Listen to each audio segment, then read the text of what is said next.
فيلمنا بيبدأ مع هيونج واللي بيكون شغال في دايرة السمك وبيكون معاه صاحبه سمعة، وبعد ما بيخلصوا الشغل بيتصل بيه التاجر اللي هيونج بيشتري منه السمك. والتاجر المرة دي بيعرض عليه فكرة مشروع جامدة جدا وهتكسر الأسواق، وهي عبارة عن صفقة الجمبري الملكي واللي بيكون حجمه كبير، وده بيخليه مطلوب جدا في السوق. وبيتشجع هيونج وبيطلع الفلوس، ولكن سمعة صاحبه بيقول له انت واثق من الراجل ده علشان شكله كده نصاب.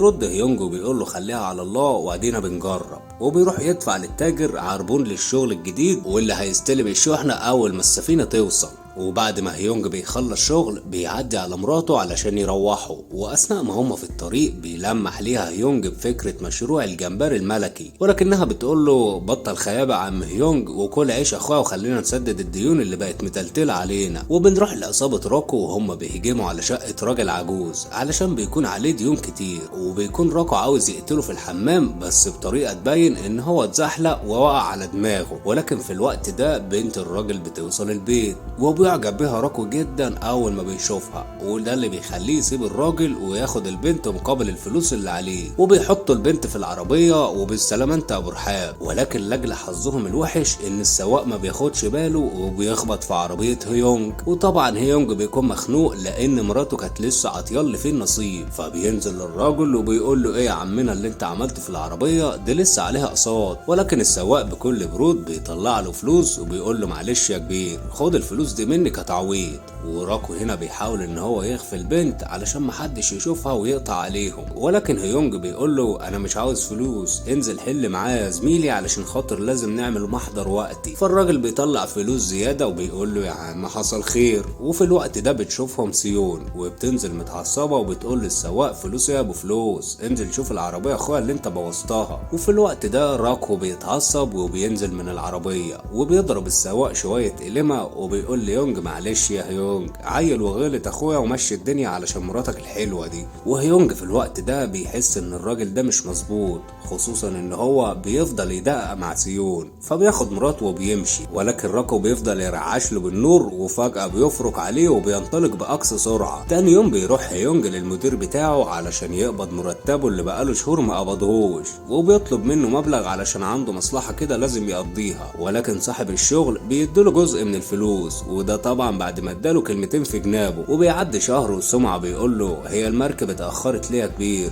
لا يكون اتضحك علينا ولا حاجة. فبيقول له هيونج والنبي اخويا سمعة خلي كلامك خفيف. وعلى كلامهم بيرن التليفون وبيقول له التاجر ان قبطان السفينة خد مسار غلط، وبدل ما يجي على كوريا المركب راحت الصين والموضوع هيطول شوية وقام قافل في وشه السكة. وبنروح لمرات هيونج وهي بتقعد مع المحامية لان بيكون في قرار باخلاء الشقة بتاعتهم لان عليهم ديون كتير، ده غير الايجار اللي بقاله ياما ما اتدفعش. وبتكون سيون حزينة جدا بسبب اللي سمعته، وبيبعت لها هيونج رسالة ان هو عازمها النهاردة على العشاء. وبتوصل سيون وبتلاقي هيونج مستنيها ومجهز لها طبق من الجمبري الملكي. ولكن سيون بتقول له يا عم انت في ايه ولا في ايه ما كنا احنا اولى بالفلوس دي. ولكن هيونج بيقع بلسانه وبيقول لها ان شاء الله اول ما المركب توصل كل الامور هتتعدل. فبتستغرب من كلامه هنا سيون، وهنا بيعترف لها هيونج ان هو دخل في مشروع الجمبري الملكي. وبتتصدم هيون لما بتعرف ان هيونج دفع كل اللي حيلتهم في الجمبري. وبيحاول هيونج ان هو يعدل الموقف وبيروح علشان يجيب تورتة عيد الميلاد علشان يفرح مراته. ولكن للاسف لما بيرجع بيلاقيها مشيت وبيرن عليها لكنها بتكنسل وبتبعت له رسالة بتقول له فيها ان هي روحت البيت. وفعلا بتوصل سيون البيت وبتبعت رسالة تاني لجوزها ان هي وصلت ومستنياه. ولكن الباب في الوقت ده بيخبط، فبتقوم علشان تشوف مين اللي بيخبط على الباب، وبتخاف جدا لما بتشوف واحد شكله غبي واقف بره الباب وكمان بيحاول يفتح القفل. وعلى الناحية التانية بيكون هيونج مروح وبيلاقي عربيتين واقفين وسادين الشارع، وده طبعا بيكون من ضمن خطة الزعيم راكو. وبيفتح الحرامي الباب وبتجري سيونج على الأوضة علشان تتصل على هيونج، ولكنها للأسف ما بتلحقش لأن العصابة بتهجم عليها وبيخلوها تفقد الوعي.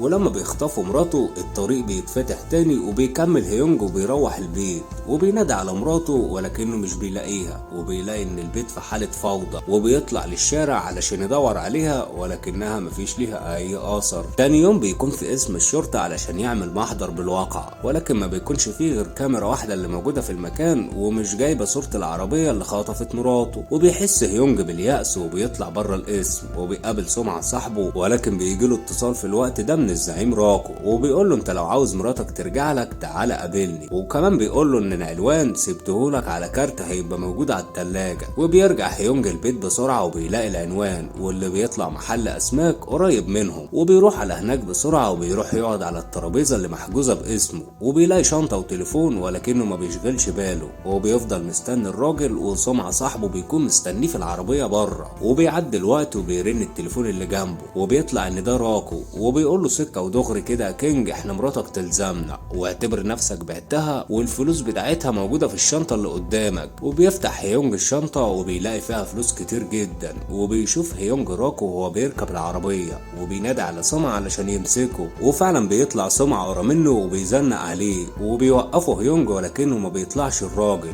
وبيعتذر هيونج للراجل وبيمشي. وبيروح هيونج على اسم الشرطة وبيحكي لهم على اللي حصل وبيسلم لهم الفلوس، وطبعا الشرطة بتتحفظ على الفلوس دي علشان ترفع من عليها البصمات. وبيقول له المحقق اننا هنشوف الدنيا ونبقى نتصل بيك لما نوصل لحاجة جديدة. وبالليل بيتصل بيه صاحبه سمعة وبيقول له ان هو عارف واحد يعرف يرجع له مراته، ولكن الراجل ده عاوز فلوس كتير وبيلوم ان هو سلم الفلوس للشرطة. فبيروح هيونج للمدير بتاعه وهو متعصب جدا وعلشان خاطر عاوز ياخد الفلوس بتاعته كلها واللي المدير واكلها عليه، وبيقول له من غير سلام ولا كلام انا جاي هنا عاوز فلوسي. وبيستهزأ بالمدير وبيقول له اطلع بره يالا. وبيقوم الرجاله في الوقت ده علشان يشوفوا شغلهم، ولكن هيونج بيعمل معاهم الصح وبيخاف المدير وبيقول له ما كانش ليه لزوم اللي انت عملته يا هيونج، انا كنت بهزر معاك يا اخي والدنيا اخد وعطا. وقام عطيله الفلوس. وبيروح سمعة وهيونج للراجل اللي بيجيب الدب من ديله وبيقعد معاهم وبيطلب منهم فلوس مقابل ان خلال يوم واحد بس هيكون عارف مكان مراته.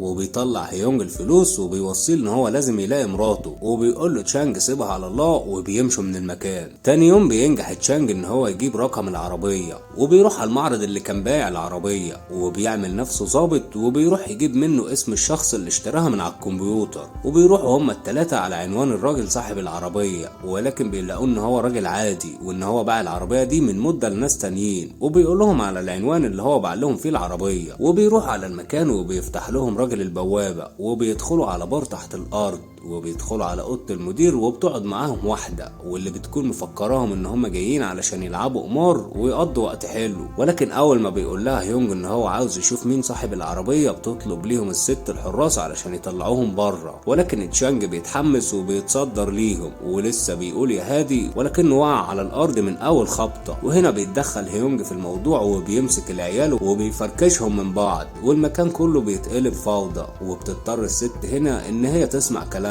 خصوصا بعد ما سمعة ثبتها على الباب. وبتعترف الست ان هي باعت نمر العربية دي لناس ما تعرفهمش، وبتكون كسبت العربية دي في رهانات القمار وباعت النمر مقابل الفلوس، وان اي معلومات تاني هي ما تعرفهاش ولكنها بتديله الكارت بتاع الراجل اللي اشترى العربية. وبيروح هيونج على المكان بتاع الكارت اللي معاه، ولكن وهو هناك بيشوف عربية سودة وبينزل منها مجموعة من البنات ومعاهم راجل شكله مش غريب عليه. وبيروح هيونج علشان يتأكد من الموضوع ويبص في العربية وفعلا بيلاقي كارت للمطعم شبه اللي كان معاه، وهنا بيتأكد ان الراجل ده تبع العصابة، فبيضطر ان هو يستنى صاحبنا لما يرجع. وفي الوقت ده بيفتكر شكل الراجل وبيكون هو نفس الشخص اللي كان موقف الشارع في اليوم اللي حصلت فيه الحادثة. وبيرجع الشخص يركب العربية وفي الوقت ده بيظهر له يونج وبيخبط له على الازاز، ولكن الراجل بيكون عارفه فبيقفل عليه العربية، ولان يونج صبره قليل فبيكسر ازاز العربية وبيفضل يرزع له. ولكن في النهاية الراجل بيخلع وقام قايل له سلام يا ابن العبيطة، وبيخرج يقعد مع صاحبه تشانج واللي بيقول له ان هو قدر يوصل لمعلومات عن زوج حصل معاه نفس اللي حصل مع هيونج،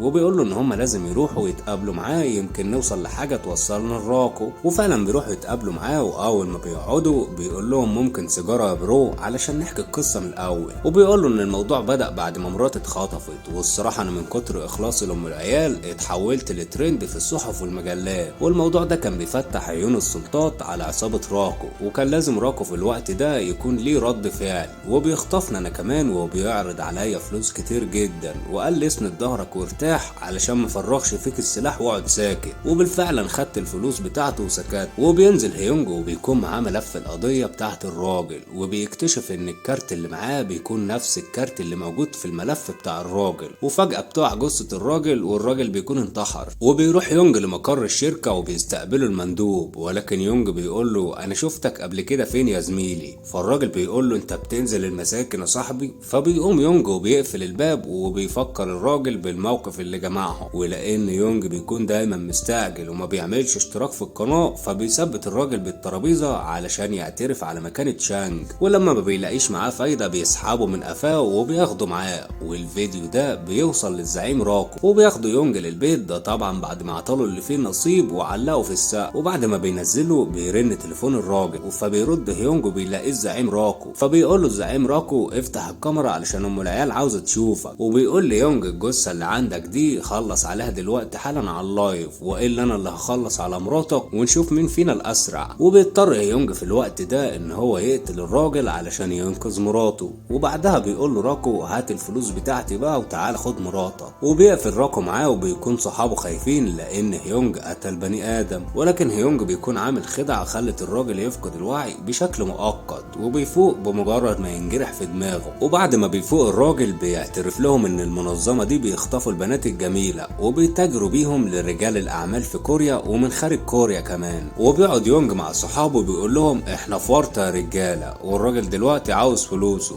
والفلوس دلوقتي في اسم الشرطه، فالخطه هتكون كالاتي. وبنشوفهم وهم مأجرين عربيه شرطه وبيعملوا نفسهم من مكتب المدعي العام، وبيدخلوا على قسم الادله، وهيونج بيكون مستنيهم بره في العربيه، وبيرحب بيهم الموظف وبيطلع عليهم شنطه الفلوس. ولكن قبل ما يمشوا بيقول لهم الموظف ان هو لازم يتصل بالضابط، وبيحس الموظف في الوقت ده ان هم نصابين، وبيبلغ الضابط ان هو يجي فورا. وبيقلق هيونج وهو بيشوف الضابط رايح ليهم، وبيجي على دماغه فكره عبقريه، وبيروح يولع في عربيه الضابط علشان صحابه يخرجوا. وبالفعل بيقدروا صحابه ان هم يخرجوا من المكتب بالفلوس، وبياخدهم هيونج في العربيه وبيهربوا من المكان. وبتكون سيون في الوقت ده محجوزه مع واحده صاحبتها، وفجاه بتفكر في الهروب، وبتروح تشيل الستاره اللي على الشباك وبتحاول ان هي تفك الحديد، وبتساعدها صاحبتها وبتجيب لها كرسي تطلع عليه، وفعلا بتعمل فتحه في الحديد وبتخرج منها. ولكنها بمجرد ما بتخرج بيجي الحارس وما بتقدرش صاحبتها ان هي تخرج، وبتهرب سيون وبتخرج للشارع وبتوقف اول عربيه تقابلها، وقالت له لو سمحت يا كابتن وديني اسم الشرطه وشغل لنا التكييف. وبتكمل سيون لحد الطريق ما بيكون زحمه، وبتنزل من العربيه وبتطلع تجري على اسم الشرطه، بس فجاه بيظهر راكو وبيخطفها في العربيه من قدام اسم الشرطه. وفي الوقت ده بيوصل هيونج للمستودع القديم بتاع البنات، وبيكسر البوابه الحديد وبيدخل المبنى. وبتكون العصابه في الوقت ده بيهربوا البنات بره، وبيخش المعلم هيونج وبيضرب اي حد في طريقه لحد ما بيدخل على اوضه المدير وبيكسر الباب بايديه. ولان هيونج بيكون دايما مستعجل وما بيعملش اشتراك في القناه فبينزل فوق منهم ضرب. وفي الوقت ده بيكون صحابه وصلوا لمكان البنات وبيضربوا الحراس، وبيسالوا البنات لو فيهم واحده اسمها سيون. وبنرجع لهيونج مره تاني وهو مخلص على الرجاله، وبياخد عربيته وبيخرج من المكان، ولكنه بيقابل عربيه في وشه وبيفضل يدقق فيه لحد ما بيلاقيه راكو، وعلى طول بيقوم دايس بنزين وبتحصل بينهم علاقة مطاردة خلفية. وبيعدل نفسه وبيجري قدام راكو علشان يوقفه، ولكن في النهاية بيخبطوا العربيتين في بعض وبيطير هيونج في رحلة جوية. وبينزل راكو وهو غضبان جدا، وكمان بيكون واخد بلطة علشان يخلص على هيونج. وهيونج في الوقت ده بيستخبى منه، ولان هيونج دايما صبره قليل فقام سحب راكو وعمل معاه الدنيئة في العربية، وكالعادة قام رفس الراجل وطلعه بره بربيز العربية خالص. وفي النهاية بيقدر هيونج ان هو ينقذ مراته، وبيقعدوا على الرصيف علشان يستنوا الشرطة تقبض على راكو. والدرس المستفاد من الفيلم انك ما تخليش مراتك تنزل تتعارك في الشارع مع راكو، ولانك دايما مستعجل فاكيد ما عملتش اشتراك في القناة.